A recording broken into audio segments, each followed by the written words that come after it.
6 month பேபிஸ்க்கு mashed sweet potato வீட்லேயே எப்படி செய்யலான்னு பார்க்கலாமா? அதுக்கு நம்ம தோட்டத்துலேருந்து இந்த மாதிரி கிழங்கு கிடைச்சதுன்னா பெஸ்ட்டுங்க.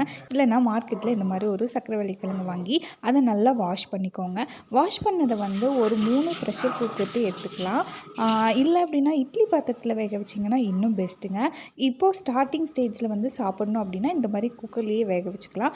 வெந்ததை வந்து தண்ணியை வடிச்சிட்டு இந்த மாதிரி தோல் எடுத்திங்க அப்படின்னாலே வந்து ஈஸியாக வந்துடும்.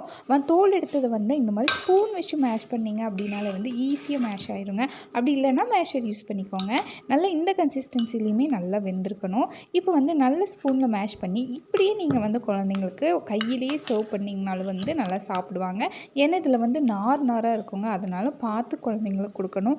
வேறுமே இருக்கும். ரொம்ப ஜாக்கிரதையாக குழந்தைங்களுக்கு கொடுங்க.